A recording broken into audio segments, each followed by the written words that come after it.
Somehow, some way, we've made it to episode 50, Troy, of the Hockey Cards Gongshow podcast. How did that happen? I have no clue. No idea. This is crazy. Well, welcome, everybody. My name is Josh. I'm here with Troy. We've got just a whole bunch of stuff to cover today, but we'll get going right off the bat. We're not going to sweat it, Troy. We're not going to be like the breaker with the box auto and slow play the hit here. Kind of a big announcement, I guess, for us.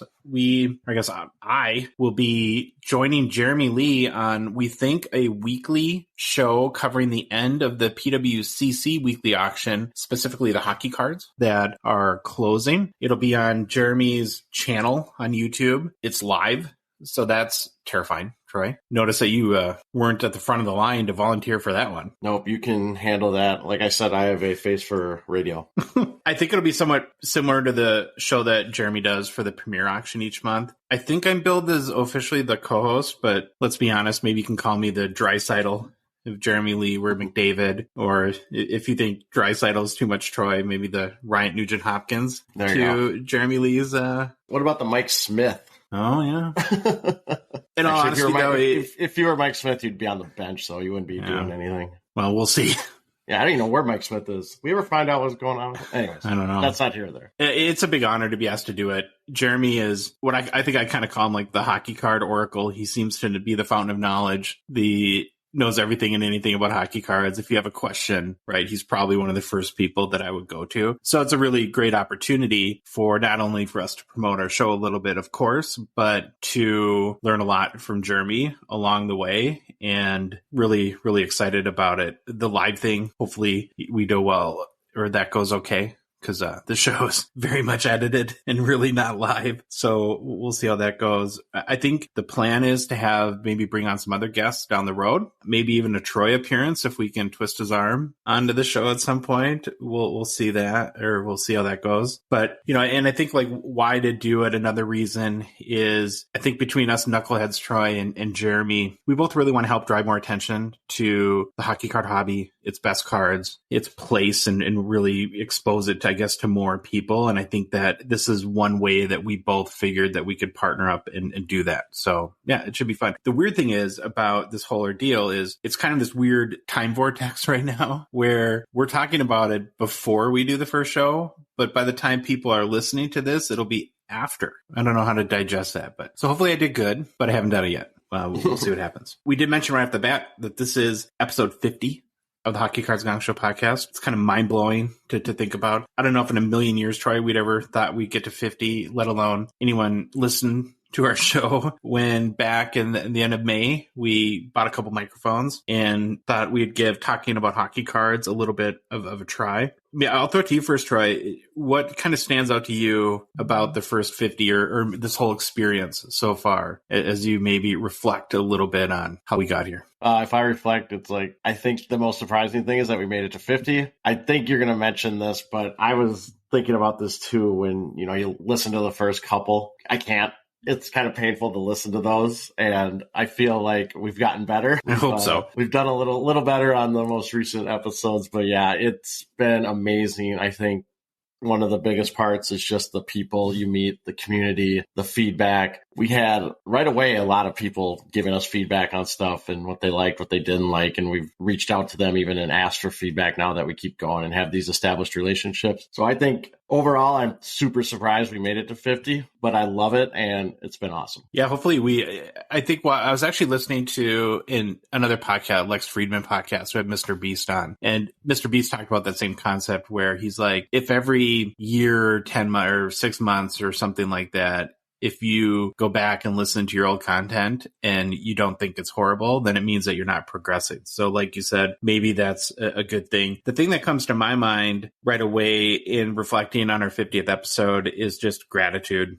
And so I just want to take a second to give a couple thank yous. First of all, thank you to you guys that are listening and have supported our show, and whether it be here on the podcast and plus the social media community, it's been pretty awesome. We get so many kind messages. It's really humbling, to be honest. We love hockey cards, the hobby, and really especially the people. And the people, like you said, Troy, have been so kind. And I'm just grateful to be a part of such an amazing community of people, and we made some great friends. We also had a lot of support. So when we were a really, really little show, we asked some big people to come on, and they were very gracious to us. So I just want to take a second and thank people like Chris McGill from Card Ladder, of course, Tony and Billy from Upper Deck, Jeremy Lee, a guy like David Chow, you have Coach Ko. There's so many other people, and I hate even to mention few because I don't want to leave anyone out. But to anyone that's helped us or contributed or been on our show, we are very, very grateful.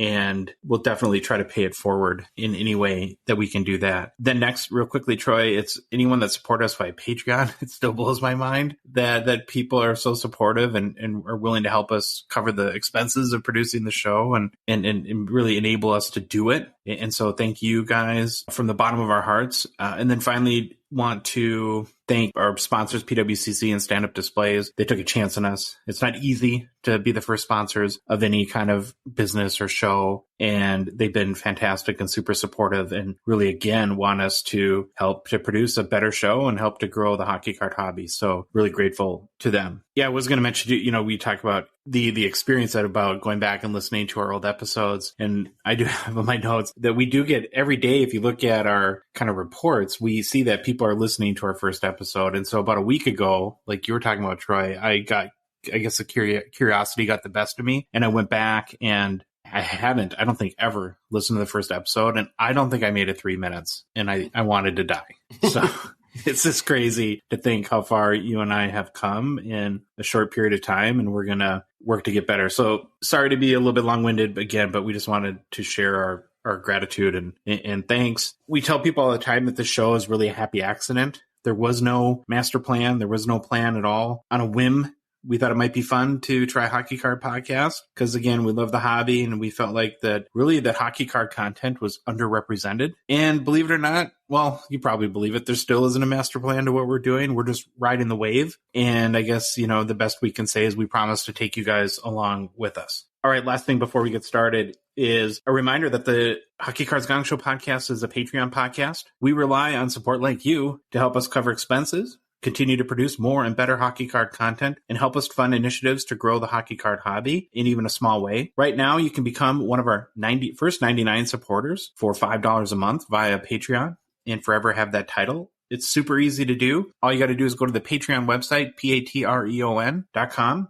search for Hockey Cards Gongshow, or you can visit the link in the show description for the podcast on what podcast app you're listening to us on now. And finally, in our link tree via our social media accounts. So if you go to our Instagram profile or TikTok profile, there's a link in there. Again, it's $5 a month. You can be one of the first 99 supporters. And you also get access to the Gong Show Discord, where we have an amazing group of people that we chat with every day and learn from each other. And it's just a lot of fun. We do have a couple of new patrons to shout out. Want to kind of mention those guys really quickly. Hockey Cards Plus, thank you for supporting our show. I believe that you can go to hockeycardsplus.com. I believe he does some stuff on Whatnot too. Tuna5582, thank you as well. And we appreciate your support from the bottom of our heart. Okay, Troy, let's get rolling. Let's talk about some hockey cards. What's the game plan? On today's show, we begin by looking at hockey's greatest player to wear number 50. Next, we continue our rookie deep dive series, and this week it's Cole Perfetti. Then it's off to movers and shakers, followed by hobby news. We then put some thoughts around what we think the next 3 most important hockey cards for a player are. We follow this up with our social media roundup. Then, like a phoenix rising from the ashes, we have some card show shout-outs. It's been a while, but they are back. There we go. We then end the show with new product releases. All right, let's get started. After all that sappiness of episode 50, we are on now the greatest NHL player to wear number 50 per the Hockey Writers article. And Josh, you have heard of this guy. I know it. Corey Crawford. Yeah, I've heard of him. Yeah, you've heard of him. That delay got me worried for a sec. I knew. Being a Wild fan, you've had to heard of him. We played Chicago enough. So again, Crawford, goalie, played 488 regular season games over a 13-year NHL career. He played his entire career with the Chicago Blackhawks. He is a 2-time Stanley Cup winner, 2012-13 season and the 2014-15 season. He was also a member of the 2010-11 All-Rookie team. He is also a 2-time Jennings Award winner. and I feel like I have to read the definition of the Jennings Award every time because I think it's one of the ones people forget about. It is annual award given to the goalie or goalies having played a minimum of 25 games for the team with the fewest goals scored against it during the regular season. Do you think hockey has the most awards of any sport? Yeah, it seems like it. It seems like there's a lot. I'm not saying it's a bad thing either. No. I don't hate it, but it's like, holy cow, the guy that was nicest on the bench. Yeah, the Lady Bing. The defenseman that broke the least amount of sticks. They do have a lot of awards, but it's awesome. I like all the awards, and they're really cool looking. So that's awesome. All right, so the Jennings Award, that's what it is. You could have one goalie win it, like Martin Brodeur when he plays 75 games in a season. The backup doesn't meet the minimum of 25. But as we go forward, I'm guessing it's really going to be given to 2 goalies on each team, as it seems like coaches are being smarter in how they handle the workload with their goalies. All right, Crawford, career regular season record of 260 wins, 162 losses, 53 ties. Career goals against of 2.45 with a career save percentage of .918. In addition, he had 26 career shutouts. He played in the playoffs in 9 of his 13 NHL seasons. 96 games played with a record of 52 wins and 42 losses, 2.38 goals against average, and a .918 save percentage. He also managed 5 career playoff shutouts. All right, let's sum up. I was thinking about Corey Crawford's career, and obviously we saw him with the Wild. The one thing I always thought, when the Wild played the Blackhawks, or you just read about Crawford, he seemed like almost like he was underappreciated. I don't think he gets much love from anyone besides Blackhawk fans, obviously. But then I was digging around, I found a quote by Joel Quenneville, who coached Crawford for 10 years in Chicago. And actually, I felt like it summed up kind of what I was thinking, but I couldn't put into words. So I'm going to read this quote, and I think it really sums up Crawford. He says, "I think that the bigger the game, it seemed like Crawford would always welcome that challenge, and he stepped up, and he was huge for us. Great goaltending can make a big difference for your team, and the success you have and those playoff runs we had some deep years.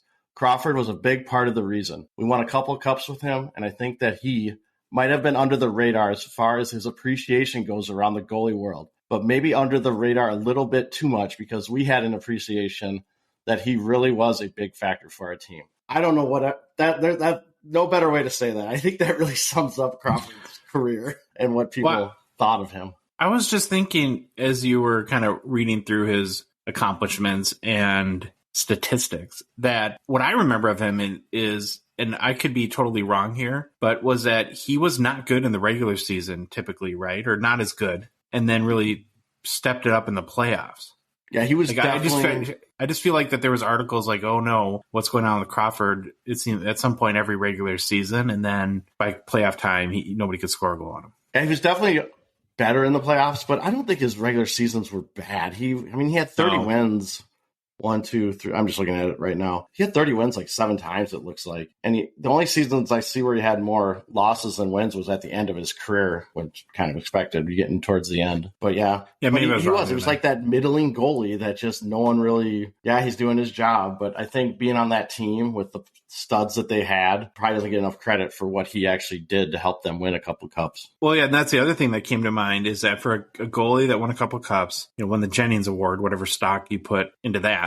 We've been heavily into hockey cards for a year now. Mm-hmm. And this is like the first time his name has come up in any, I've seen a card or anything. It's kind of crazy that there isn't more hobby interest in a guy like this. Well, wait till we get to the rookie card kind of value section and you'll see there's not much love. Don't skip fun facts, Troy. Come on. I'm not. No, we got one more regular thing. Okay. His career was ended with a string of injuries, including missing 80 games due to concussions. So a lot of goalies end up, at the end of the career, lots of injuries, and just kind of marks the end for them. All right, fun facts. Nicknamed Crow by teammates and fans. I like that name, Crow. CROW. Mm-hmm. And in that quote I read, when I said Crawford, he actually was saying Crow, but I didn't want to give it away too early, so I changed it. I took I took liberties with it. You misquoted Joel Quenneville? Yeah, I misquoted him, I guess. Well, yeah, let's not get into Quenneville. All right. Crawford started the 2014-15 season with a 12-5-1 record. However, He injured his foot on December 1st, 2014, while attending a Rise Against concert. So what's that mean? Don't ever, if you're an NHL player, don't ever go to a concert. Don't ever do anything fun during the season because you might get injured. That's yeah, the first, I guess. I always love those funny. I mean, I don't love them, but they're kind of funny when the guy's, shoveling his driveway and he throws out his back or something. It's always kind of just like, oh. See, they are just like us, right? They have the same problems we do. Who's Rise Against? Oh, yeah, it's a band. I've heard of them. Oh, I didn't listen to them that much, but all right. Crawford collects and restores vintage cars. His collection includes a 1969 Chevelle and a 1969 Camaro. Josh, are you a car guy?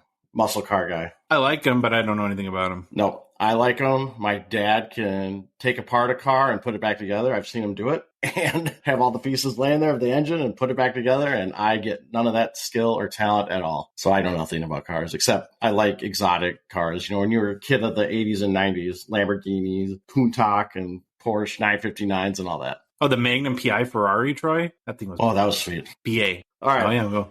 His rookie cards. It's a 2005 6 SP Authentic, number 257, Future Watch. It is serial numbered out of 1,999. That is his rookie card with the RC designation. Now, as we were kind of hinting at before, not much love. The PSA 10 has a pop of 28. The last sale I could find was via PWCC Weekly in May of 2022 for $25.20. Doesn't even cover the grading cost. No, but the BGS 9.5 has a pop of 33. And the last comp I found there was on an eBay best offer on October 18th, 2022. And that was for $90.22. So what you're saying is that BGS is now overtaking PSA and is more valuable? It's now BGS is taking over PSA for value. Good to know. No, just want to get that out there. There is the PSA 9 version of that card has a pop of 7 at PSA. And the last sale I could find there was for $32.99 via an eBay Buy It Now, which was actually in April of 2022. Go figure. That went for more than the PSA 10 version that sold a month later. I don't get it. Crazy. Craziness. Something, I don't know. I didn't even like dig because they were kind of close. And then the BGS 9 has a pop 11. I couldn't find any sales. Raw, this card, last sale I could find was January 19th of this year. Went for $29.84. No, there's just not a lot of interest. No, there's not. It's just like all over, kind of just a goofy valuations. Again, it's basically a sales history of outliers. Yeah, exactly. There's no consistent sales. So. Throw them all away. So we've taken a step in the right direction. We've now heard of Corey Crawford. Yeah. That's good. And let's just hope the 50s are a whole heck of a lot better than the 40s. Mm-hmm. That's all I can say. All right, we ready for the Rookie Deep Dive, Troy? Let's do it. This is our 15th Rookie Deep Dive. It's our 50th episode and our 15th Rookie Deep Dive, Troy. Here's who we've covered so far. First one was Matty Beniers, then Matt Boldy, Shane Wright, Juraj Slavkovsky, Owen Power, Shane Pinto, Kalen Addison, JJP, John Jason Paterka, Logan Thompson, Kent Johnson, Jack Quinn, Arbor Jacki. It's amazing that the hardest name to pronounce in all of hockey is the one that I can do the easiest, but I can't pronounce anything else. So Andrea Kuzmenko, Pyotr Kochetkov, and that leaves us with this week's candidates. Like every week we do the Rookie Deep Dive, we do an Instagram poll, throw out 4 rookies that are making some noise in the NHL, and did that again this week. The options were Cole Perfetti, Juuso Parssinen, Wyatt Johnston, and Matthias Maselli. It was a landslide try. Cole Perfetti, 61% of the vote, so he'll be our Rookie Deep Dive. And poor Juuso Parssinen, who's having actually a pretty good rookie campaign, got a lowly 4%. I just don't think there's a lot of interest in the Predators right now. Is that the lowest we've had? 4%? Oh, yeah, definitely. And then my second question is, how many more of these do you think you're going to do? Because pretty soon it's going to be 10 minutes of you reading off previous names of who we've done. Yeah. I'm going to do it till it gets to the point like our greatest players to where nobody's heard of people, and then it'll be time to quit. All right, but let's go deep on Cole Perfetti. Troy, he's a 21-year-old, 5'11", 177-pound hockey player from Whitby, Canada, which is very near Toronto on the shores of Lake Ontario, Troy. See what you learn on the show? It's geography, a little bit of hockey, a little bit of geography. Yeah, how close were we when we were in Toronto? I think it's north of Toronto. Okay. We were in Mississauga. So Perfetti was a 10th overall pick in the 2020 draft by your Winnipeg Jets. He's heavily recruited Troy to the University of Michigan men's hockey team, but said no. He chose to take his talents to the O. That's what like cool Canadian hockey guys call the OHL, right? The O. Yeah, the O. With the Saginaw Spirit. I may have seen an article where he mentioned that part of the reason why he spurned the Wolverines is that the Gophers are such a better program and nobody would ever want to play in Michigan, but I might be totally making that up to serve my own interests as a Gophers fan. I was like, that's a weird quote, but okay. He had a couple really good years in the O. For Saginaw in 2018, he had 37 goals, 37 assists for 74 points in 63 games played, and even a better year in 2019, where he again had 37 goals, but upped it to 74 assists for 111 points in 61 games played. So what stands out to me there, Troy, is that scoring pedigree that we talked about in young guys to maybe invest in, and particularly the goals. You start out in the O with two 37 goal seasons. That's not too bad. Again, he was taken 10th then overall in the 2020 draft. I actually lifted this directly from Wikipedia because I thought it was really good. So they describe, or somebody wrote that he's described as a player with a high hockey IQ. Perfetti has drawn comparisons to Nikita Kucherov by hockey pundits prior to the draft, which is really weird to me, Troy, because I swore that Perfetti played as a forward. I swear to God, like Kucherov's name comes up every week in my life. I don't know where, or it's on TV, Sports Center. You mess up one time, and it's just like the fates have it that it's always going to be. I'm going to be haunted by Kucherov for the rest of my life. Yes, of course. Troy once thought that Kucherov was a Norris candidate, so we have to rub that in. Okay, continuing with the profile of Perfetti. Craig Button of Sportsnet described Perfetti as an elite left winger in the mold of New York Rangers star Artemi Panarin after being drafted by the Jets. General manager Kevin Chevaldayoff cited his playmaking, creativeness, and his ability to manipulate defenders as reasons for drafting him, seeing him as an ideal fit for the team. So he gets drafted, of course, in 2020. It's all the whole COVID thing. There's a pandemic. It'll be one of the things I was thinking about when doing this is there's going to be this whole group of guys for that 2-year period, roughly, Troy, where we're going to, it'll be interesting to see like maybe how the whole pandemic thing stunted their growth or maybe put them behind a little bit. So in the 2020 shortened season, he played primarily in the AHL with the Manitoba Moose. He had 9 goals, 17 assists for 26 points in 32 games played. Then in last year, he split time between Manitoba and the NHL, ended up playing 18 games for the Jets, 2 goals, 5 assists for 7 points. This season so far, he has 7 goals, 20 assists, and 27 points in 42 games played. Not too bad from a points perspective, especially for a rookie.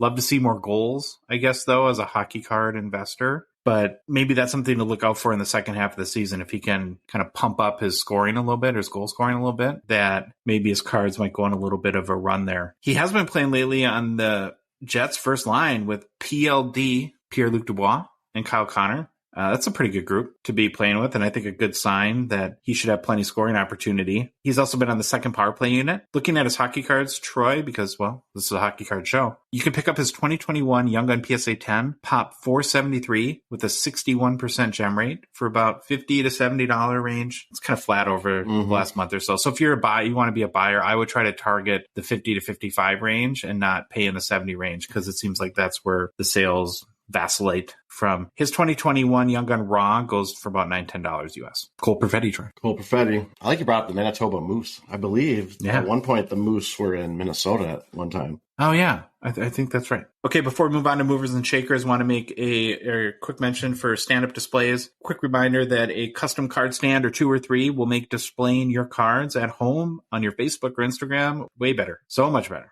Stand-Up Displays has a fantastic product called Direct Print, where you can send them your logo, your own personal card brand, any image that you want. Do make a note, though, it can't be a copyrighted image of like an NHL team or something like that, because, of course, they wouldn't have the rights to print it. But you can get an amazing stand made that really highlights your collection. If you don't want to do anything custom, they have pre-made ones, too, for people like McDavid, Ovechkin, Crosby, players like that. I think some city-themed stands, too. And the best news, Troy, if you use the promo code Gongshow, GONGSHOW. At checkout, you can save 10% off your order via standupdisplays.co. So go to them and check out other custom options. And do you have an update on your Pecorine PC? I saw some messages floating back and forth between you and them. So yep, I have an update. So I sent today, obviously, why not wait till the last minute before our show to send this? I actually sent a note to them, kind of explain what I'm looking for, wrote back, I'm going to do 3 stands. So we're going to have a little collection going. Hopefully have the 35 with the last year color format of the Predators jerseys that Pekka Rinne played. So that's 2020-21. Nice. So that's where we're at. We've got that nailed down. So now it's time to get the stand created and then purchase it.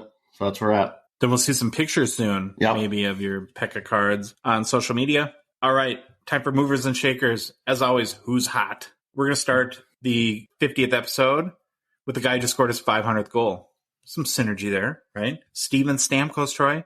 The 32-year-old Lightning captain scored his 500th goal on an Ovechkin hat trick in a 5-2 win last Wednesday night versus the Vancouver Canucks. You heard of an Ovechkin hat trick before? I've not. I'm hoping you explain what an Ovechkin hat trick is, even though I already knew when I saw that what it was. Well, there's like a Gordie Howe hat trick, right? Yep. You know what that is, right? Yep. Goal, assist, and a fight. Right. So an Ovechkin hat trick is you have to score 3 goals in a game, but at least 1 has to be on an empty net. Now, if you get 3 empty net goals, that is a triple gold Ovechkin hat trick.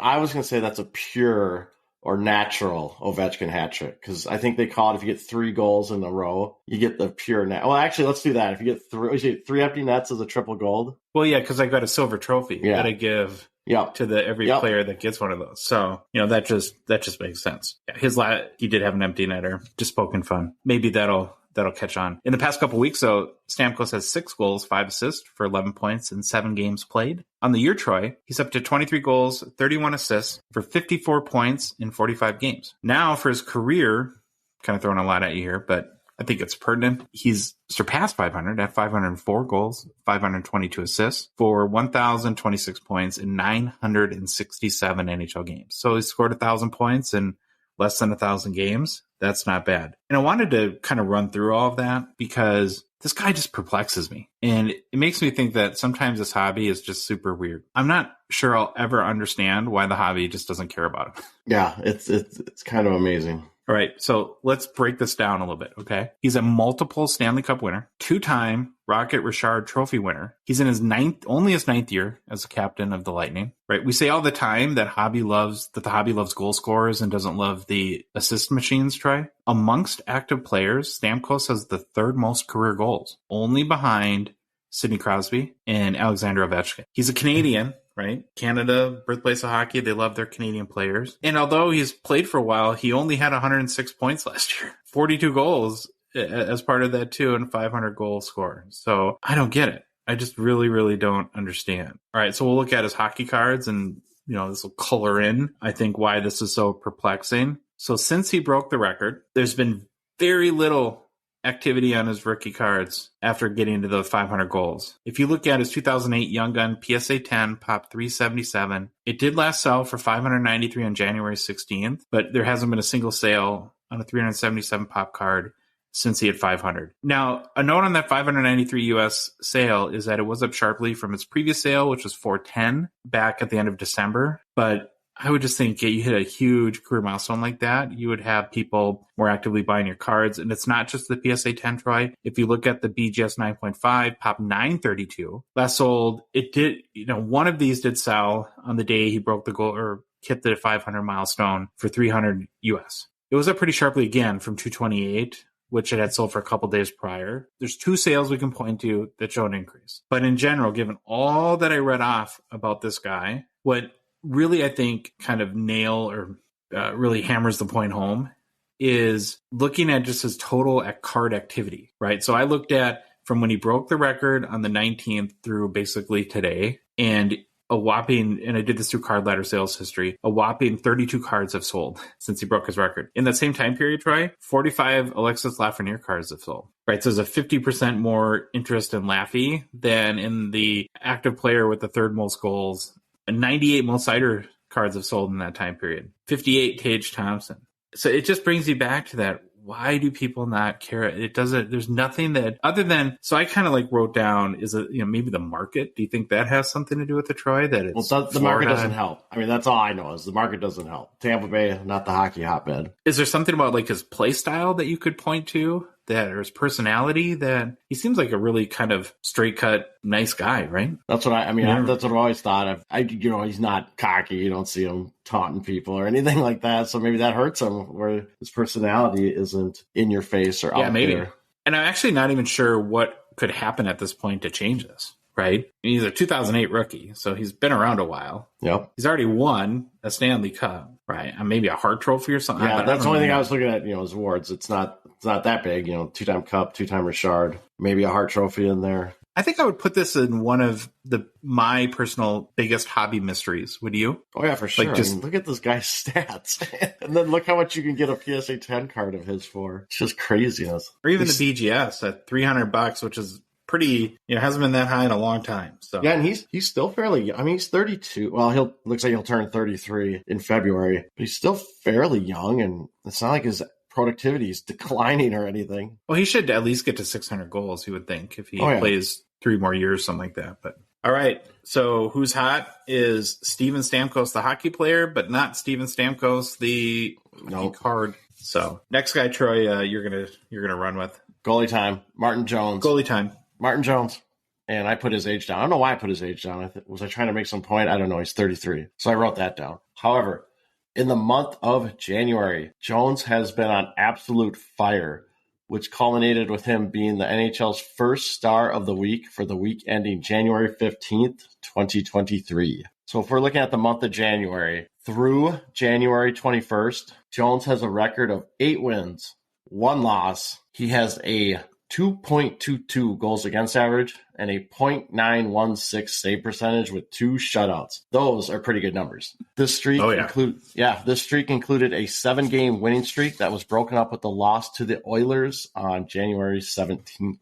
For the season, Jones has a record of 22 wins, which is tied for second in the league. 6 losses, 3 ties. But now here's where stats get a little crazy. For the season, he has a 2.84 goals against average, which puts him 40th for current goalies, and a .894 save percentage, which puts him 66th against current goalies this year, and 3 shutouts, which ties him for second. So he's had a fantastic streak for January. He's had a good year on the win side with 22 wins, but the more goalie-centric goals against and save percentage are a little pedestrian there with those numbers. But at the end of the day, what matters wins. Mm-hmm. Do you interpret that as he's either been really good or really bad and not so much in between? Is that the rub? Or say that one more time. Has he been just really good or really bad and not really anything between? Well, I think the team in front of him has been really good. And he's, you hear these, this is kind of like, I don't think Kemper had this pedestrian stats, but it's like these guys that win a lot of games and might win a cup but get no love. It's just they think the team ahead of them is a lot better than what they are, and they just kind of ride that wave. That might be what's happening here. I don't know, but It's working. I'll tell you that. It's working right now. Martin Jones, his rookie card is a 2013 Young Guns, number 485. The PSA 10 copy of this has a pop of 57 with a gem rate of 76%. And I wanted to bring this up. It is a great looking card. He's in a Kings jersey, but it's like a retro with the purple jersey and the yellow huge crown on front. Looks awesome. So if you look it up, looks sweet. There have been a couple recent sales of this card. On December 28th of 2022, it sold for $70 via an eBay best offer. And then on January 12th of this year, it sold for $75 for an eBay buy it now. So it's kind of the recent comps. Raw, it's selling around $10 to $12. Obviously, it doesn't sell a lot. It's not like you can find a ton of sales. But I should also mention that the BGS 9.5 copy of this card has a pop of 43, gem rate of 80%. And the recent sale I could find on that was April of 2022 for $18. So again, not a bad stretch for Martin Jones there. Not bad at all. The third guy on our Who's Hot list for episode 50 of the Hockey Cards Gongshow podcast is none other than Nathan MacKinnon. Over the past 2 weeks, the 27-year-old Stanley Cup champion forward for the Colorado Avalanche, Troy, is tied for the NHL NHL point lead with 3 goals, 10 assists, 13 points, and 7 games played. For the surging Avalanche, who I think, of a 5-game win streak and have climbed from out of playoff contention into that last wildcard spot within the past week or so. Last time I had checked, they were out of it by like 5 points or something like that. So they made up a lot of ground. Yeah. McKinnon had missed a little time this year with an injury. I think he missed 11 games. For the season, he has 13 goals, 38 helpers for 51 points in 34 games played. It's pretty good. From a hockey card perspective, he too is a 2013 Young Gun. His PSA 10 population 1,156 with a 57% gem rate. Last sold for $725 US on January 21. It's actually up about 24% in the past month. So the hobby is rewarding his, I think, return from injury and his pretty good play since he came back. So here's my question on McKinnon, right? So his PSA 10 Young Guns 2013, about 725 right now. After they won the cup last year, so June 2022 try, was going as upwards of 1375. So it's almost half of what it is. And you would expect a spike right after winning his first cup like that, and for it to come down a little bit. So if you were an Avs fan, if you're believing your team, you're thinking they're getting hot at the right time, they're going to get healthy, all the pieces are going to fit together. What do you think has to happen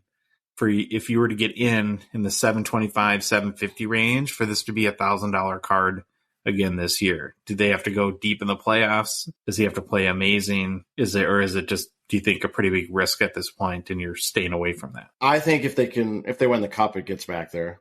But if I don't feel they can win the cup, then I think it's too big of a risk. Obviously, it feels a lot more wide open this year, too. And obviously, he's got to play well. It's like if they win a cup and he has 1 point, I don't think it's going up there. But I would say if I have faith in his ability and I think they can win the cup, then I'm on. But besides that, nope.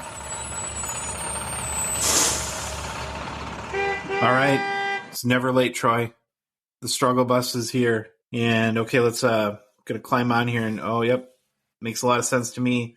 Matthew Barzal sitting right in front. We look for every episode, really, and look at the last 2 weeks of play. And sometimes it's hard to find guys that are what you would call kind of stars or all-star type players that you want to be fair to people. You don't want to put somebody on the struggle bus who's had 5 points in 7 games, right? Well, this one wasn't hard. Barzal has the donut in the last 7 games played, which has, like I said, has been kind of a rarity this year. For the season, he does have 11 goals, 30 assists for 41 points in 47 games played. If you'll recall, Troy, too, Barzal had signed a big contract prior to the start of the 2022-23 season for 8 years with over $9 million US average annual value. So they're counting on him not to go on a 7-game stretch and not produce any points. We've talked a little bit about, and I know we've both read a lot about the Vancouver situation and what kind of dumpster fire that is. I was reading a bunch today. It kind of seems like the Isles are not in a great spot either. And I saw some articles and a bunch of tweets talking about Barzal in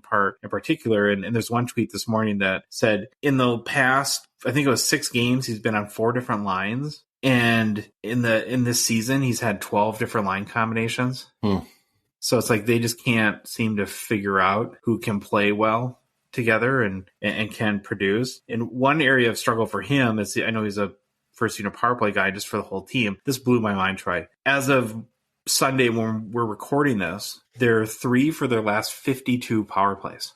That's not good. No. Have you seen a run like that? It's almost inconceivable. I don't remember one, but I'm sure there has been. But wow, I mean, that's pretty brutal. So I did the math, 5.8%. Yeah, not good. From a hockey card perspective, Barzal, I think, kind of fits into that assist machine category that we talk about. That seems to be like a tier lower than the goal scorers from a hobby interest perspective. To echo that career-wise, so he's got 102 goals and 250 assists, 357 points in 400 games played, right? So pretty decent point-per-game metrics, but mainly an assist guy. His 2016 Young Gun PSA 10, which is a pop 1,172. Now, hold your breath for a second. 88% gem rate. Wow. That's not a mistake. 88%. I think that's the highest gem rate of a card that's with over 1,000 pop count that I've ever seen. It may not be, there may be higher, but I've never seen something that high. That's crazy. That just blows my mind. Last sale was for $98 US on 121, which actually, given the context of all we just talked about, seems actually surprisingly high. Yeah, no kidding. Given It's up about 7% since the start of the season. So Matthew with 1T, Barzal, struggle bus. You got is one more guy, and I think Yep, one more guy on the struggle bus, Spencer Martin. All right, Spencer Martin, goalie. If anyone has read obviously we just kind of mentioned what's going on with Vancouver, not good. And Spencer Martin's recent starts have not gone very well. Now remember, Martin got thrust into more playing time with Vancouver after starter Thatcher Demko went down with a lower body injury. And I think that was at the beginning of December, and it was like 6 weeks. So I'm assuming he should be coming back pretty soon. I haven't read any updates on where he's at. But in regards to Martin, over his last 7 starts, he has 0 wins and 7 losses. That is not good. Not fun. Nope. And during this stretch, he has a goals against average of 4.77 with a save percentage of .851. So it has been rough. Now, that's about, I mean, aside from some crazy exception, yeah, that's probably as bad as an NHL goalie can realistically do over a 7-game period. Right? Yeah, it's bad, but my next point was, let's be fair. Vancouver itself is bad and kind of a mess. Sure.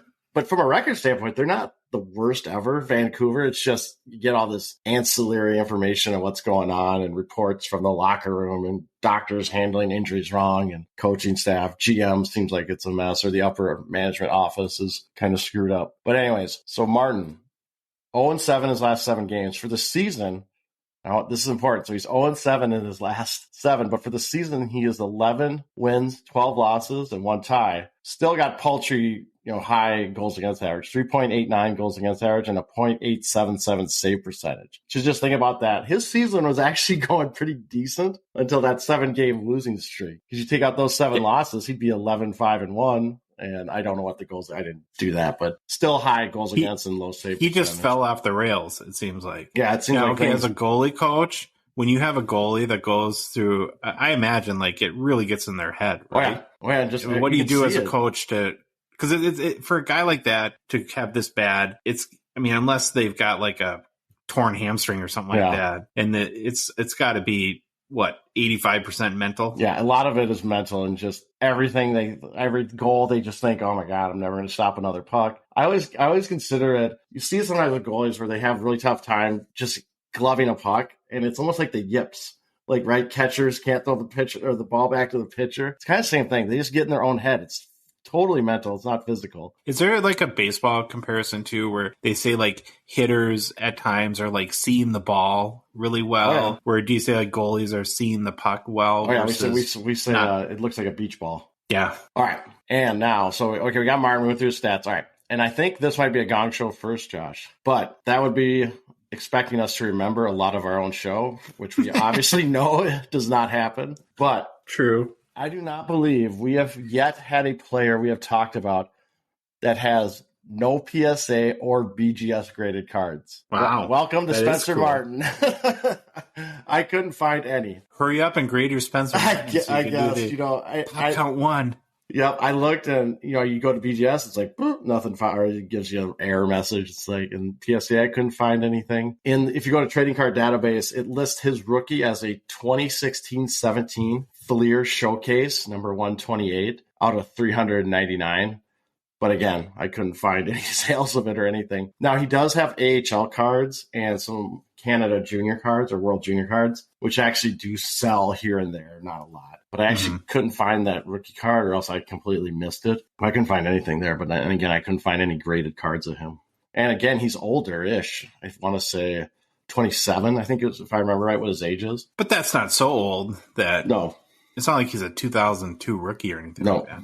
All right, well, that is the struggle bus for today's show. Going to move on to some hobby news, and we have to start with an injury update. I did see today, Troy, that Ovi is day-to-day with a lower body injury for the Capitals. And once that news came out, all across the league, all empty nets breathed a sigh of relief. Man, I'm waiting for you're just going to keep pushing poor Ovi over the edge with these empty net jokes. Yeah. So staying on the injury theme, Troy, what was your favorite Cole Caufield breakout season moment? This is just total gut punch, because it's like, what was I talking to you about like 2 or 3 days ago? I'm like, I got this really nice Cole Caufield. I think I should probably send this in to get graded. And I'm immediately injury out for the year, shoulder. I have a bunch of Caufield too, and the 2 cards I sent in for grading when I did my little PWCC vault experience where the Jack Hughes rookie and the Cole Caufield, and of course the 110 I get is on Cole Caufield, and now all the air's out of that balloon. So it sounds like a shoulder injury. Mm-hmm.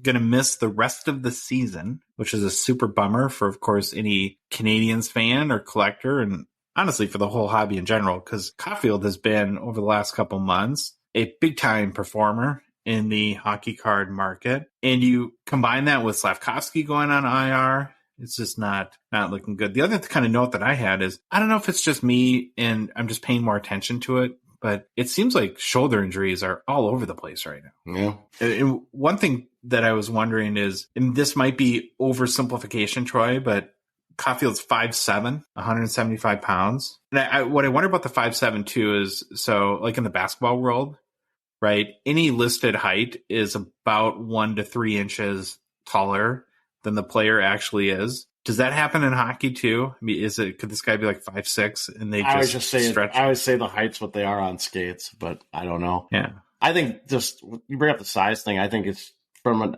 a standpoint of now we have to watch it. Like, what happens with his injury history going forward? Is he going to be prone to injuries?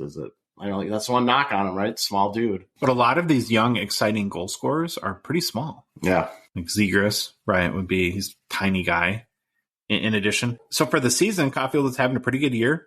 He had 28 goals, 10 assists, 46 games played. From a hockey card perspective and market and perspective, this injury kind of creates a number of questions. So first of all, you can tackle, well, how do I approach thinking about Cole Caufield cards? And I think the simple answer from my perspective is, well, the buying season for Caufield started early, right? But as I thought more about that, if you think he's going to come back, if you think that his start to the season this year was an indication of what he could produce and you expect him to keep his trajectory to keep rising, I would wait until the off-season dip and kind of the down into the depth of it, what last year ended up being mid-July to end July. Because if you think that's about 6 months from now, there's going to be like so little Caufield hype, and it felt like forever since he's played a game. I'm guessing that prices then will be really, really attractive. And it's crazy to even say this out loud, but if I had to make my off-season target list today, he's a guy I'm going to pencil in on there right now, right? Because you just know how the world works. 6 months from now, it's gonna feel like it's been 7 years since he's put on skates. But so I think that's what. Do you agree with that? Yeah, exactly. I would be doing the same thing. Then I think you have to look at the cascading effect of this injury and what it does to the Canadians, and particularly another guy that has, so the whole like Nick Suzuki, Cole Caufield thing that has actually kind of bucked the trend of where we say that, well, each team only has one guy that people care about. Not that either of them are like super stars at this point, but they both have had pretty good years. Their cards have been generally going up. And I just wonder now, Troy, if the Canadians go into total tank mode, right? The Slavkovsky's on ER, Caufield's gone for the year, and let's try to get Connor Bedard. I don't think so. I don't think that's happening. Right. Or will this make it harder for Suzuki to produce points, and could it hurt his market viability, or does he step up and really shine in Caufield's absence? I suppose it could go either way. If you had to guess, which way would you lean? Yeah, I'm leaning towards this affects Suzuki more than anything. And it's not like that sucks because I bought a seismic gold of him too. Yeah, and it's like Montreal. It's not like they're being world beaters this year. I mean, they got a losing record and everything.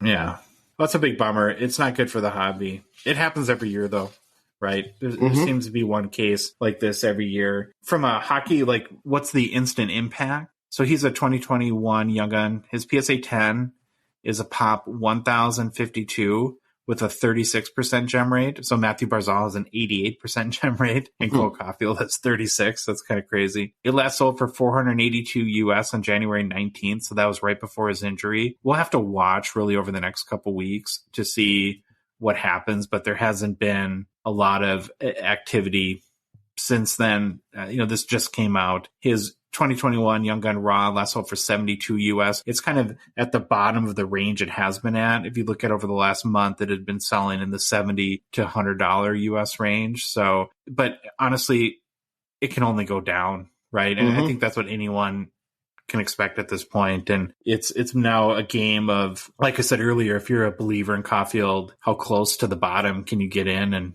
make your move at? Okay, moving on. There's some head coaching news. Going back to the Canucks situation, Rick Tocchet replaces your guy, Bruce Boudreau, as the Canucks coach. Really bad, kind of ugly situation. I know that you're not a big Boudreau fan, but it seems like the team really did him dirty, that they had been openly interviewing people while he's the coach. There was lots of credible reports out there that Tocchet had been offered the job like a week ago. And then that put Boudreau I listened to some people, he was getting asked by reporters, like, what's going on and how awkward and terrible. I just don't understand what the Canucks are doing.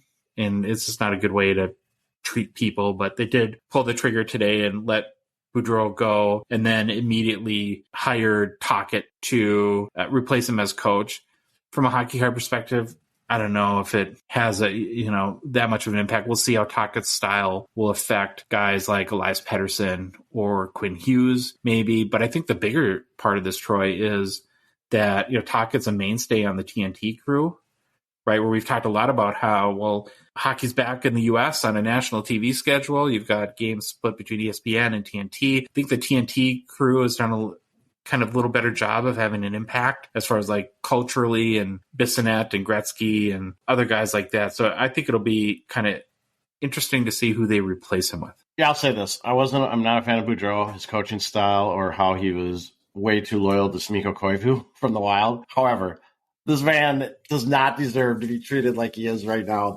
What the Canucks did is just garbage. Absolute garbage. I hope they get taken to task and the general manager gets let go or something. I don't know. That just horrible way to treat someone. Obviously, this might be it for Boudreau. He's been around for, I think, 50 plus years in hockey and coaching. And I think he kind of realized it when fans gave him kind of a salute after the game on Saturday, because they kind of figured out what was going on. But I'm not a fan of Boudreau's coaching, I think the Canucks management is absolute garbage for what they did. Tocchet leaving, I'm not a fan of Tocchet either. I think he comes off as arrogant and a know-it-all, and I've never been really a fan of him on TV. So I will be actually more curious on who they get to replace him, if they do have anyone come in to replace him. But yeah, I hope they go big and that they try to make a splash with that. Because that, as we've seen in basketball with the Inside the NBA crew, how much of an impact that's had in the game and keeping it relevant and keeping TV relevant and the games on TV. So I did try to search for articles today with any speculation, and I couldn't find any sort of Rick Tocchet related search as being very much dominated by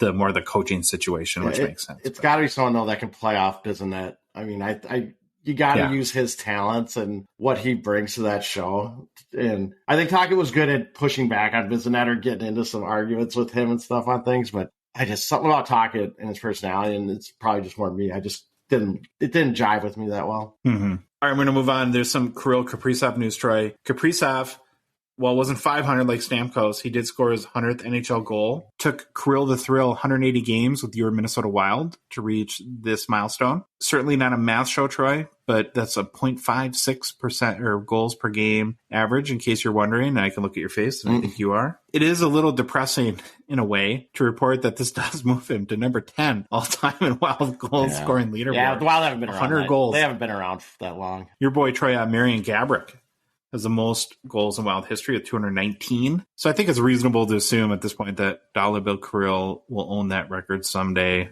unless something happens. Like maybe the Wild find a way to miss the playoffs, which is entirely possible as a Minnesota sports fan, and come up deuces in the lottery and snag one Connor Bedard. Right? In that case, he'd probably get to 220 goals by the All-Star break next year. That'd be nice. Like actually, I'm going to tell you why that would never happen. And it has nothing to do with the Wild not getting the number one pick. The Wild could get the number one pick, and they would find some way to talk themselves out of taking Bedard. I can almost guarantee that. And if you think that there's no way possible, I'll remind you that the Minnesota Timberwolves not only took 1 point guard ahead of Steph Curry, they took 2 point guards ahead of Steph Curry in the same NBA draft. anything horrible can happen in Minnesota sports. Yeah, our Know Minnesota sports teams tend to do stuff. Or you have the Vikings who just forget to make a pick. That happened one year. They just stood up there and let the clock run out. So the Wild got the number one pick. What I'm guessing what happened, Troy, is they'd find some like semi-pro Ukrainian goalie that played soccer for the last 3 years and, was like the fourth goalie on Jaromir Jagr's Czech Republic team and take him number one. So fun to think about. I do have another really important Kaprizov update. So his 2020, this is hockey card related, his 2020 Young Gun PSA 10 population, we're going to get to in a second, did last sell for $271 US. It's down about 27% since the start of the season. But Troy, going back to pop count, it happened. 3,000 PSA 10, 2020 Young Gun Kirill Kaprizov. Maybe like an applause sound effect, yay. Good job, Kirill. 3,049 and counting. Jeez, it's like blowing past 3,000. It's like whatever 3,000. We're marching to 3,500. This is the type of card that if you go to the PSA Pop Report online, you can just hit refresh. And just about every time you do, it keeps going up. It puts him, Troy, a mere 348 PSA 10s away from surpassing the 1990 OPC Premier Jaromir Jagr as the hockey card with the third highest pop count of any grading company or any card. It's getting pretty special. Yeah. What's happening here with your Kaprizov card. So how do you feel about 3,000? It was nice. Well, we're just, like I said, we're marching on. We're going to 3,500 and then 4,000. Do we need to start like a GoFundMe for you at some point to help you cover your losses? Yeah, please support my losses. Yeah, please help me make it up. No. I firmly bit the bullet and take the loss on this, the big L on this one. Take the L. So do you think 4,000 PSA 10s is possible in 2023? I was thinking about that. I don't. I mean, are these cards still from like a backlog that PSA has? That's what I'm always wondering, because I can't believe they're getting submitted at the same rate that they previously were. Oh, I think it's definitely slowed down, but you look at breakers, they're still breaking like retail boxes for sure. 2020. And when they pull Kirill, Series it's like, 2. Hey, Kirill, let's send it in. Yeah, 4,000 is possible. I would guess 3,800, but I think there's an outside chance of 4,000. So that's our Kirill update. Congratulations, Troy. Thank you. You're one of 3,000 and growing. It's a party that just keeps getting bigger. Did want to make one quick mention on the PWCC premiere. As we had talked about a week or so ago, a little light on hockey this month in the premiere. I think to some extent, the hockey card community puts a death grip on some of those Grail cards. There was one kind of interesting sale. It was a 1979 Topps Wayne Gretzky PSA 9. So it's a pop 128. Did sell, Troy, for $38,400 US. And it was down from its previous sale, which is I think in the high 50,000s. But what's really interesting about when you look at 2022, the whole year, I think there's 5 sales. It's basically a yo-yo where it sold from the high 30s to almost 60,000, almost every other sale, right? So moral of the story is if you want a PSA 9 Topps 1979 Gretzky rookie and you're in an auction and the bids are in the 50,000s, there's a good chance the next one might come around for a little bit lower. Cause look at the sales history, try to identify the trends. The other thing that stood out to me is even at 38,400 US for a pop count of 128, that's a lot. I mean, if you think of look at the market cap, right? So how a stock investor would look at what's the total shares outstanding times the value of a share, right? That's a lot of money for a card that there's 128 of. So pretty impressive there too. A couple other notes about PWCC. Again, mentioned quickly yesterday, but tonight, Weird Time Vortex doing the weekly instant reaction show at Jeremy. Excited about that. You can check out our social media today. If you're listening on Monday, we'll recap the top sales from the current week's auction. And personally too, I'm going to do another vault submission. And I was prepared to talk about it. And I actually had cards set aside, but Mr. Caufield was a couple of those cards. And so that kind of changed those plans. I had a really good experience in my little test there. And I want to find cards that I go through submit to grading and then include in the weekly auction. So will that be a conflict of interest though? If I'm doing a show about the weekly auction and it's my card? Oh, interesting. Right, I'll probably have to disclose that. You will definitely have to disclose it. You got to disclose that. This is an amazing card. Everybody should want it. Yeah. I can't believe. I think it should go for at least $20,000. By the way, I own it. Yeah, No. like I said, or like we said, like on the first episode, we are going to be way over sharing all that stuff than undersharing. Yeah. Knowing me, because I'm so terrified of that, I'll be like, okay, I own this card, so don't spend too much, don't bid, talk to your wife before you place a bid, consult your financial advisor. Yep. You had talked about you might be putting some cards together for the vault and try that process out yourself. Yeah, I haven't I got some cards, obviously. I think that Caufield one that I have, it's a Young Guns. It's in really, really nice shape. I think I'll try the grading out on that and just vault it and put it in there. And then right now, obviously the weekly auction's going on and I've got a bid again. Well, I guess the auction will be done by the time this comes out, but I said on, I think it was last show, there's a Jim Craig card out there with an autograph that I've put a bid on. So we'll see if I end up with that. And if I do, I will send that to the vault also. Makes sense.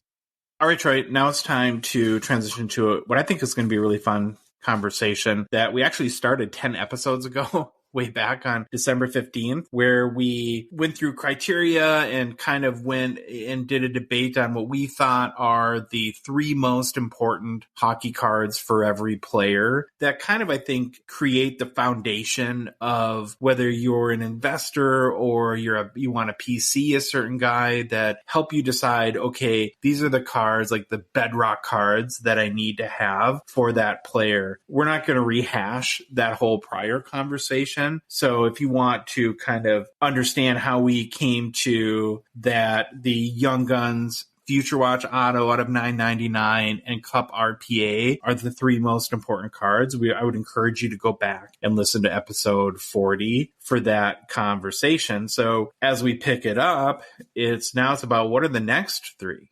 Right. And this is where it gets fun because I think there's a lot more choices that initial group to me, Troy, and I don't know if you feel the same way, felt kind of obvious, right? That it's hard not to say a Young Guns isn't an important card from a hockey perspective. Agree. Before we get into sort of the options we've laid out and the debate, I did want to, though, review quickly from a criteria perspective, like what we feel makes a card important. And I have, how many? 4 factors that I wrote down here. And let's see, Troy, if you agree with me or you want to add anything to this.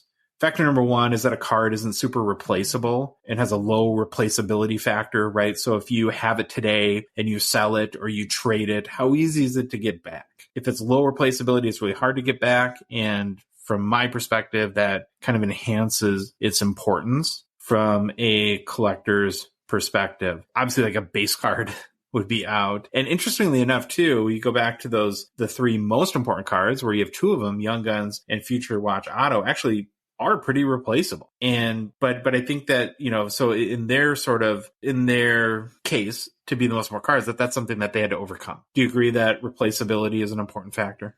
Yeah, for me, replaceability is a huge factor, especially with this second set of 3 cards. Like the first set, we obviously knew we had to have Young Guns and we had to have Future Watch Autos just from our discussions. But now that we get in this next tier of cards, the next 3, I think replaceability is a huge thing. So that's factor 1. Factor 2 is there needs to be value into the card, right? That's what makes people care. And I don't care if you're an investor or a collector. We all tend to like the cards that have the most value, right? That's just and I don't know how the symmetry of that works, right? If it's valuable because we all like it or if we like it because it's valuable, but it doesn't change the outcome, that it needs to have value. And I guess one thing I would add to that is that any card that is growing in its trajectory in value growth, so is becoming more popular, is just in general becoming more valuable in the current state of the hobby, I think would get extra emphasis there. Factor 3 is a really important one to me, Troy, is that it has to be printed enough where there's at least somewhat of a realistic chance to own it. So we could try to make the case that Cup NHL Shield 1/1 card is one of the next 3 most important cards, but this is like I kind of call these cards unicorns, Troy, where it's like one guy's going to own it. He's going to be super wealthy and it's not going to be me. And so if I'm going to try to PC Nick Suzuki or Kirill Kaprizov, that this card is never going to enter into the equation. Are you in line with that? Yeah, to me, this one would be important if our question was kind of changed to what is the best card to own of a player. Then maybe that's where this one comes in, but not for what we're asking about the most important. kind of a little semantics there. And then my final factor is that it has to be consistently printed and also not in a super restricted checklist, right? So I look at cards that I love are like essential credentials inserts. And I do think are important cards in the hobby, but they haven't been printed since like 2015 or 2012. I can't even remember exactly when it was. So, if there's no chance to have a Jack Hughes essential credentials or Kaprizov or Tim Stützle or something like that, then it can't be one of the most important cards in the hobby because there's just not enough of them for all the players that you would want to buy them for. You on the same page with that too? Yeah, I got it. That I'm on board with. Okay. So we have replaceability, needs to inherently have value, has to be printed enough where you have a realistic chance of getting it, and has to be consistently produced year in and year out. And then maybe the last thing I'd add is a little bit of like that it factor, right? Where when you mention the card, like people go, ooh, or their eyes, you can tell by their body language that, okay, this is a card to get excited about. So with all that being said, I have what I think, and you can add any more to the list if you want. I have it's like 5 or 6 candidates, what I think would potentially be beyond the Young Guns, the Future Watch Auto, and the Cup RPA is the 3 next most important cards in the hockey hobby. So I'm going to start, Troy, with the OPC Platinum, Seismic Gold, and I'm going to kind of combine the base and auto as one here because I think they kind of form a group, right? The base is out of 50, the auto is usually out of 25. So that gives it a total print run of 75 cards. So it's not 101, it's limited, right? So it's hard to replace, but it's still somewhat reasonable to obtain that, a few times a year, these cards should come up for sale. If you look at like track sales like we do, and go back to some of our other factors, the values of seismic golds have been really accelerating over the past year. It seems like people are getting more and more into them. I've watched a lot of videos like on YouTube and read articles from like sellers at card shows and stuff like that. And they'll always say that any card with gold in it does really well. Right. So not just a seismic gold, but like a prism gold or anything that is just gold, people seem to gravitate to. So I think it has that going for it and just makes it easier to sell. We just posted today about a 2015 Connor McDavid marquee rookie seismic gold out of 50, right? So not the auto, just went for 6,600 US raw. It hadn't sold since 2017, but it sold for like $600. But I think this is just another example that these values are accelerating, Troy, because you look at that raw version that sold, it sold for more than any graded copy has to this point too. Right. So it is the top sale for his seismic gold. But what do you think just about seismic gold cards in general? Are you, from a personal standpoint, are you a fan? Where do you think they fit into sort of the importance in the hobby? Definitely like them as a fan. This is one when we started bringing up this topic that I knew was going to be on the list. And I think you made a very interesting point when you said we've been seeing it recently. We are going to fully admit this. There's probably recency bias in all of this because, and in 5 years, maybe some of these cards are replaced in and out, but we're looking at it at a point in time. And at a point in time today, I honestly believe that seismic golds need to be on this list. Mm-hmm. Now, is there any other of the OPG parallels that you would put ahead? Because you could say like Emerald Surge, but that's out of 10. And then I feel like, there's just not enough of them. Or, I don't know. I just feel like, to me, this was the one, but I wanted to make sure that you didn't think any of the other, like the Red Prism out of 199. This for sure. Yeah, to me, this is the one because, like you said, the amount of messages we've gotten, I don't know, in the last 3 or 4 months about seismic golds and just kind of how we're seeing the popularity increase on them, I think this one is the one. From all our factors, this is the one that makes sense. Okay, so that's candidate number 1. Candidate number 2, I have the Upper Deck Ice Premieres out of $9.99. So in my opinion, Troy, I would call this one of the more sneaky, valuable cards in the hockey hobby. And I definitely want to have an expert on someday to help me understand a little bit more sort of the lineage and history of this card, because there are some like really unique things about it. So there's been big sales of these cards. Like there's been $20,000 almost US Ovechkin sales of his 2005. There's been big McDavid sales, Crosby, of course, too. And what's crazy to me about the fact that these cards sell for so much are, number one, you don't hear a lot about Ice just as a set. It doesn't, other than this card, it doesn't seem to, and I know you don't love the logo, right, and stuff like that. I'm a very petty man, and the logo. Petty logo. Yeah. But then the other thing, too, is that you think about, okay, here's an Ovechkin rookie, right, that's sold for like the top sales like 19,700 US. It's out of 99. It's out of 99, so it's not like super rare, like out of 5. And these Ice Premier cards don't have patches and don't have autos. So so what other rookie that is patchless and autoless goes for this kind of money? Pretty crazy when you think about it.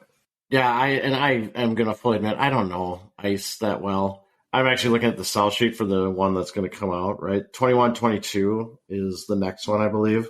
And I am looking at these. I mean, they're definitely cool cards. I just don't know. Well, the one interesting thing about, and going back to our consistent print run, is Ice was not produced in 2020.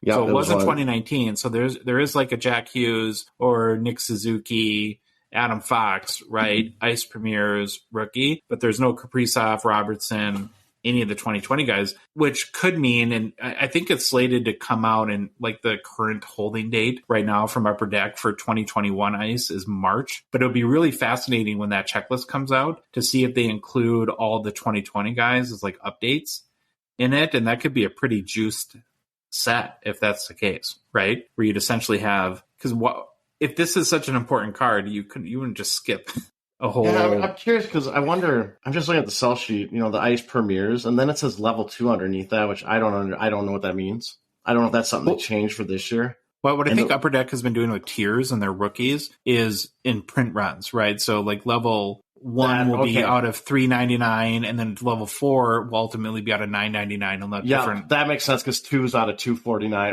Okay, that makes sense. Thank you. Okay, so we have OPC Platinum Size of Gold, Upper Deck Ice. The next one to me seems like an obvious one, but is we have to make sure that we dot our I's and cross our T's. Would be the Skybox Metal PMG, Precious Metal Golds, or Precious Metal Gems, I should say. Basically, these are some of the most valuable, talked about, hyped cards in the hobby right now. I believe, Troy, they're the only hockey cards produced after, since 2020 that have sold for where there's sales for over 100,000. Not everyone loves them, of course. They tend to generate strong opinions. But I think that part of those opinions come from the fact that there is so much hype around them, right? So you're naturally going to get some pushback from them. They're also somewhat limited, right? So they're basically out of 101 with every version, and they've got that really unique kind of parallel system and color coding, right? Where the gold 1 of 1 is truly a 1 of 1. And then the other parallels are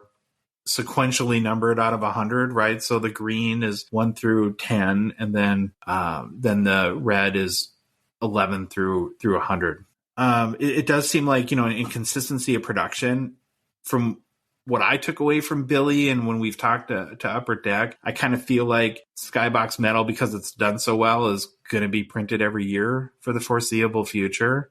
So I don't think there's any risk of not having PMGs for the next 7 years, even though I think that there are a lot of PMG collectors that would prefer that are worried about the value being diluted with them coming out so much. But I don't know, do you think PMGs deserve to be in consideration?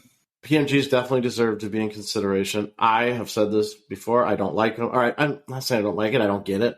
To me, they're nothing special. I obviously understand there's a prominence and a history to them. However, they do deserve to be on here. And with how important they have become recently, they definitely are in the discussion. When I look back at like Seismic Gold, Ice Premiers, and PMGs, those are the ones that were kind of easy for me to jot down. And then it got tougher. Right. And I'm like, well, I don't want to have this be a debate of 3 where we're picking 3. And the ones that I came up with next, I think are really debatable. Maybe I'm hoping that even you, if I forgot something or a card, that you would bring it up. But I basically had exquisite RPAs, which I would call like the paternal twin of the Cup RPA, where they're not the same, but they're pretty close. Right? It's just that with the exquisite RPA, you get the exquisite lineage, which we've talked about a lot before, right? An exquisite LeBron has sold for $5 million.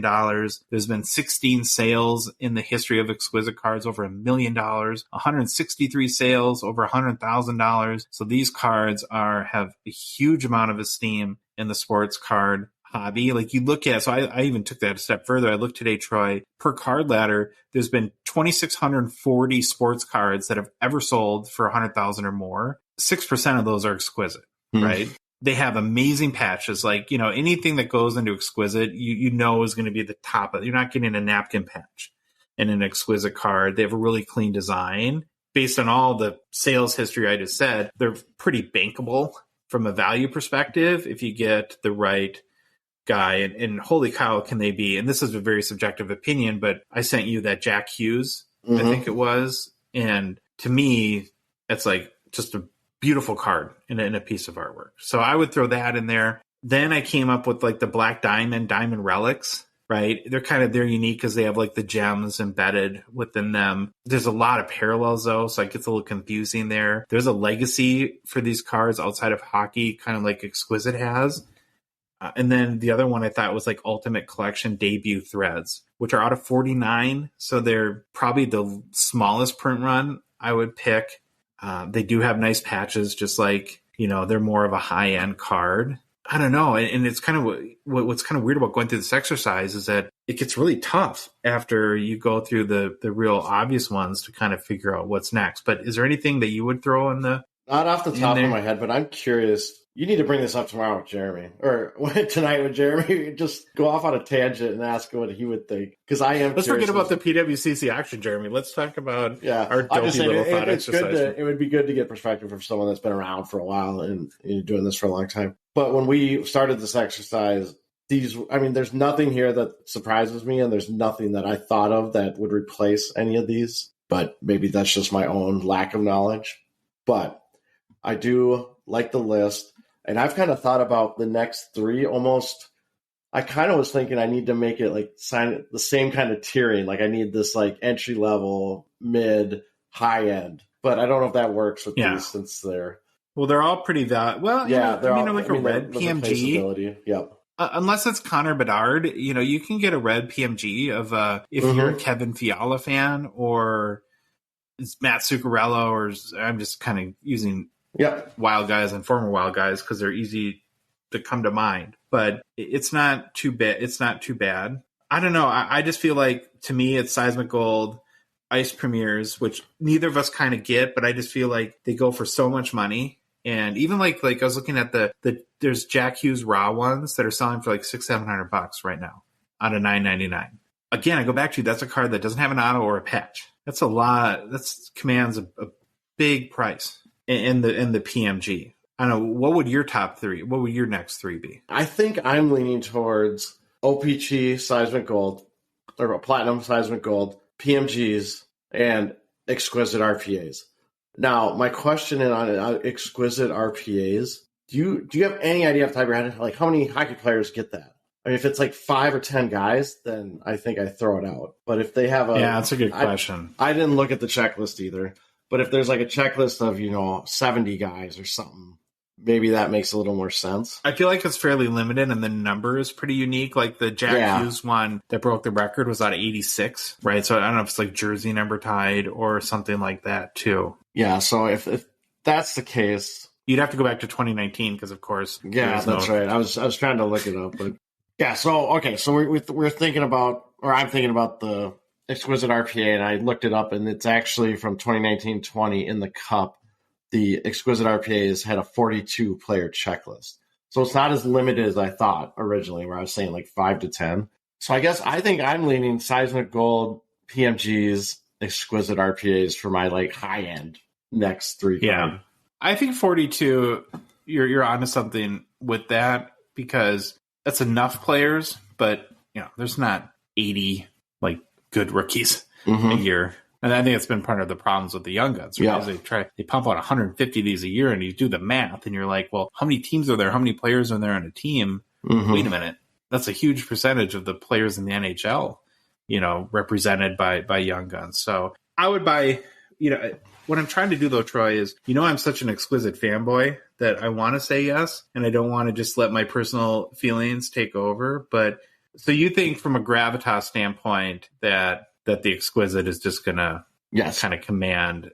All right, well, I'll buy that. You need to buy what I'm selling. Okay, I'm buying what you're selling. I'm buying it, dude. I do, like I said, I do think if it was a lower, like 5 or 10, then I'd probably lean towards Ice, having the Ice Premieres. But I think with what I just looked up, I'm on board with Exquisite. So 2 years from now, right? Yep. What this means is that when you have a Connor Bedard Young Guns, a Future Watch Auto out of $9.99, a Cup RPA, an Exquisite RPA, a PMG, and a Seismic Gold, that you're going to be booming and broke. Broke, and I probably overpaid. And and then he'll get... No, I don't want to say that. I don't want to jinx anything. Okay, I think that this was fun, though. And again, whether you agree with us or you don't, I think that, to me, like a lot that what we do, the value, hopefully, in this is that you're thinking about how you go and construct your PC. And if you want to have the cards that kind of best represent what the hobby values for that player, that, you know, whether you have a, you know, switch out a different card or two, or you don't like PMGs, whatever it may be, that, you know, at least that these are cards that the hobby seems to value and has decided that are important. So our top 6 as of today, boom, is Young Guns, Future Watch Auto, Cup RPA, Seismic Gold, already forgot, PMGs, and then the Exquisite RPA. Fun. All right, we're going to move on to do a quick social media roundup. And I got a fun game, Troy.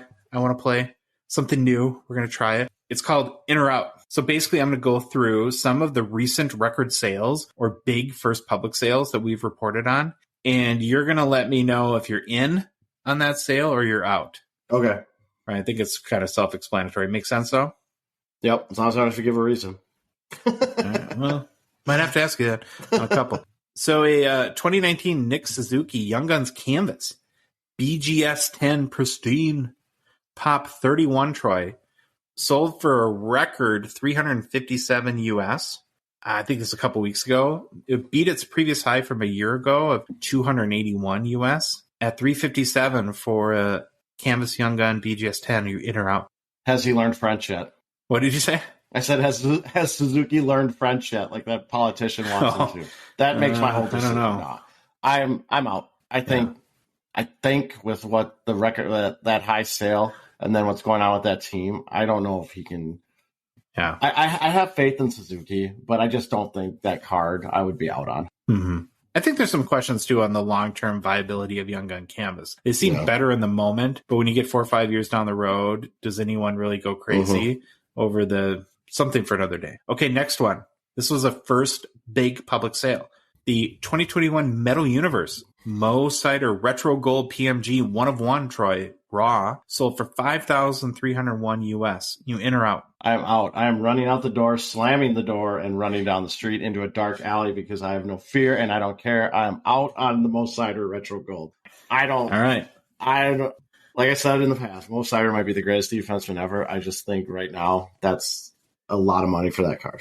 Okay. Staying with 2021 Metal Universe, the Connor McDavid base green PMG, which is out of 10 raw, sold for the first time publicly, Troy, for $2,928 US. You in or out? In. I had to sit there and think about that one. That's a lot of money for a raw card, but it's out of 10. It's a PMG. I think they're still going to hold their prominence, even though I can't understand it. I still think that'll be an okay buy, especially given what Connor McDavid is doing. Yeah. And if he wins a cup, just boom, that thing probably goes up a lot. This one was a crazy one and one of my favorites in a long, long time that I think K-Sits Reed tipped us on. So it was a first public sale, but a very rare 2001 Pavel Datsyuk Pacific private stock titanium out of 13 raw. Troy sold for a whopping $5,929 US. You in or out?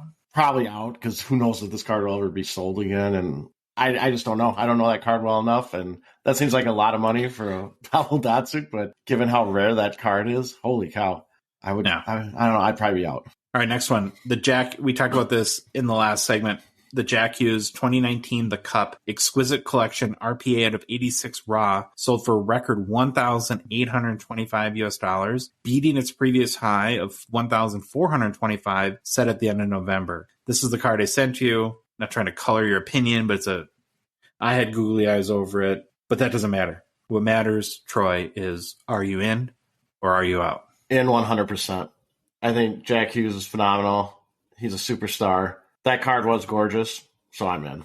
And actually, if you think of like of the ones we've talked about, like what's and that's part of the exercise of in or out, but the better best buy, that feels like that could be a $4,000 card a couple years from now, right? So probably good investment too. All right, Trey, last one. Mario Lemieux. Ever heard of him? I have heard of him. Okay, good. A 1985 Topps box bottom, hand cut, Pop 6, sold on January 7th for $5,000 even US dollars. It had last sold in 2018 for $1,040 US. Troy, are you in or are you out? I'm out. I don't understand box bottoms, or like in baseball, they have box toppers, which I know. Yeah. I feel like they don't have a lot of value or love. Maybe these rare runs do. But and box bottoms, they're just something I don't understand. And $5,000 seems like a lot of money for a bottom of a box. I get it, it's Lemieux, and there's a pop of 6, but I'm probably what I've heard on that, like as part of like what gets people excited, is that other than the OPC versus Topps variation, that where there's of Kirill Kaprizov, how many rookie cards are there? There's essentially 2. So this gives you kind of a third Mario Lemieux rookie chase. And I get that perspective. The part that I don't really understand is the hand cut part. So like, because wouldn't it like be like a trim card, right? Where it's like I just give a box, I take out a scissor or a X-Acto knife and a ruler, and I can have if I cut good, I can have a PSA 9 or something like that. Yeah, or a PSA 10. That's interesting because I've never seen one in person. I don't know if. I'm guessing they're not perforated. Like I was thinking about Sports Illustrated for kids cards, how those are perforated and you can rip those out. It's basically how good of a job you do tearing it out, right? Is what grade you get, which kind of the whole concept is kind of funny. So you're in on 2. Yep. Let's see. Yeah, I'm in on. You were in on the McDavid Green PMG and the Jack Hughes Exquisite Collection RPA. Okay, was that fun? Did you like that? Yeah, I like that. Yeah, makes you think on the spot. Because I didn't see the list beforehand. So, all right. In our social media roundup, wanted to bring up one other topic, kind of quick, that I think is really fascinating. So, a couple days ago, we did a post looking at the very early gem rates for the crop of 2022 Series 1 Young Guns.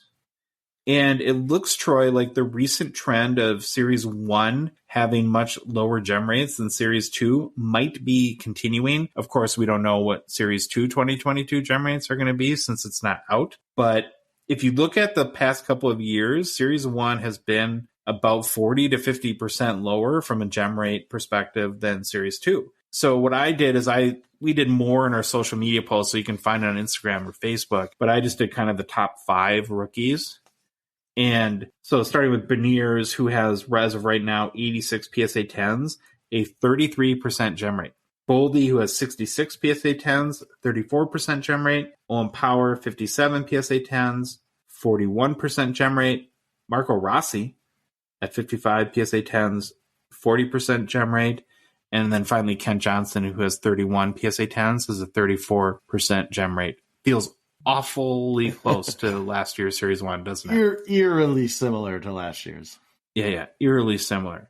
And so it's not that exciting if you're ripping boxes and you want to try to grade cards quick and flip them. It adds a element of danger, right, to that whole scenario. But I do think, though, a point that I've been thinking about a lot when it comes to low gem rates and comparing like Mo Sider or Lucas Raymond at 65, 66% to a Caufield or Zegras type situation, is that in the long term, I actually think, Troy, that when gem rates are in the 35 to 40% range, like it looks like it is with Series 1 for 2022, it might be a better thing for the hobby. Is that too controversial to say? Is that?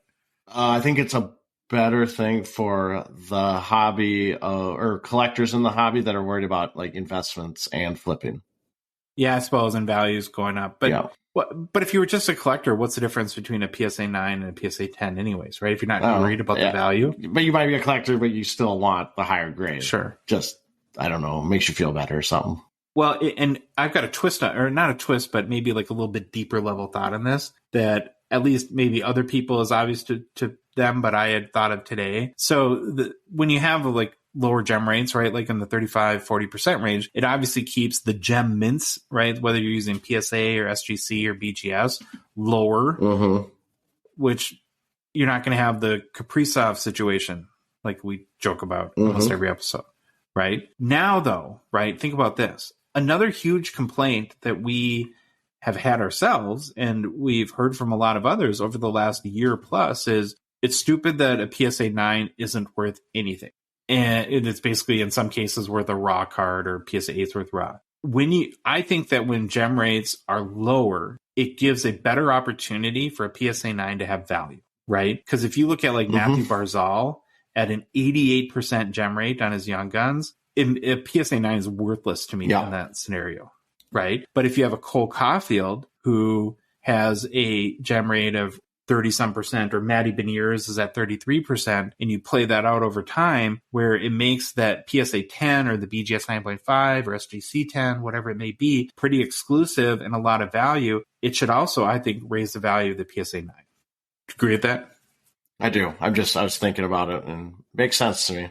I guess from a social media roundup, those are what really stood out to me over the last week or so. Before the end of the show, we do have a couple card shows to shout out and a quick new product release. You want to kind of run with that, Troy, and then we'll wrap it up? Sure. All right, the first one. Well, we gotta have more celebration. This is the return of card show shout outs. It's been a while. Again, remember, if you have any, it has been a while. Yeah, if you have any, please send them to us in our Instagram messages, or if you're on the Discord, if you're a Patreon, we have a channel in there. You can definitely throw them in there, and we will read them. All right, our first one is from Instagram user Kirill Recognize Real. This is the Card Vault Card Show. It is Saturday, January 28th and Sunday, January 29th at the Foxwood Resort Casino in, Mashantucket, Connecticut.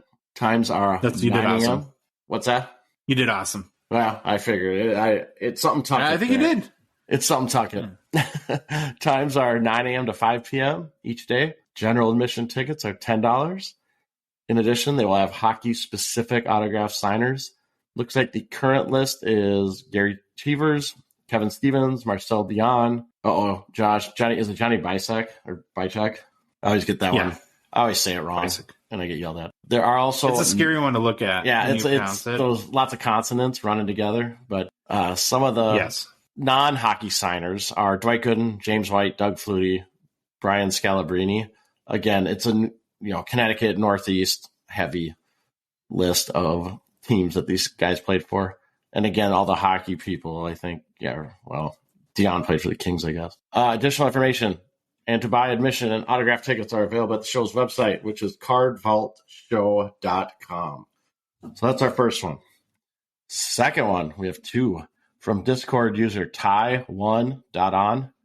The Halifax Sports Card and Memorabilia Show. It is Saturday, January 28th from 9 a.m. to 1 p.m. at the Halifax Forum. $2 Canadian admission price. I always found this funny on the little flyer they have on their website or on the Facebook page. It says lots of parking. Well, remember our experience at the expo, though. Yes, that was very relevant. Yes, that's why I'm guessing they put that on there. That's our two card show shout outs.